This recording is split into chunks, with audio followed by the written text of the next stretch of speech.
Plusieurs font taire la voix de leur conscience, alarmés, en se persuadant qu'ils délaisseront le mal quand ils le voudront. Ils s'imaginent qu'ils peuvent se jouer des appels de la miséricorde divine et rester néanmoins susceptibles d'en être touchés.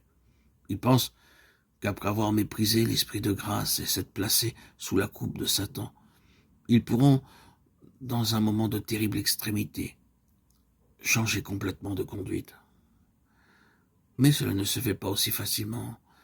L'expérience, l'éducation d'une vie entière ont tellement pétri leur caractère qu'ils sont peu nombreux ceux qui, à l'article de la mort, désirent recevoir l'empreinte de Jésus.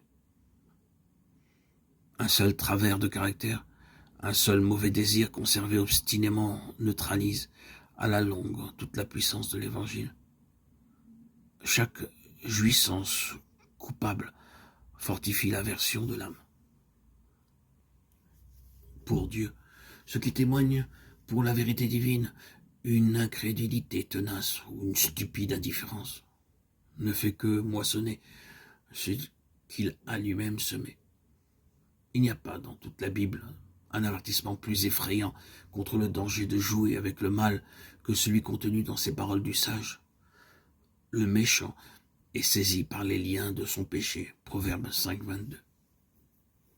Jésus-Christ est tout prêt à nous affranchir du péché, mais il ne force pas notre volonté. Si, en persistant dans la transgression, nous nous tournons complètement vers le mal, si nous ne désirons pas être affranchis, si nous ne voulons pas accepter sa grâce, que peut-il faire pour nous? Nous sommes condamnés nous-mêmes en rejetant obstinément son amour. Et nous exhorte en ces termes, voici maintenant le temps favorable, voici maintenant le jour du salut. 2 Corinthiens 6, 21. Aujourd'hui, si vous entendez sa voix, n'endurcissez pas vos cœurs. Hébreux 3, 7, 8. L'homme regarde à ce qui frappe les yeux, mais l'Éternel regarde au cœur. 1 Samuel 16, 7. À ce cœur humain, avec ses émotions contradictoires de joie et de tristesse, à ce cœur inconstant et vacillant, qui recèle tant d'impureté et de fraude.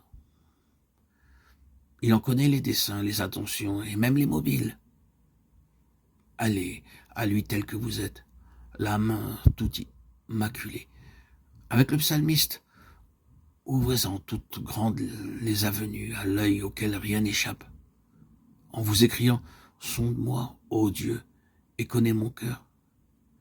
Éprouve-moi et connais mes pensées. Regarde si je suis sur une mauvaise voie et conduis-moi sur la voie de l'éternité. Psaume 139, 23, 24.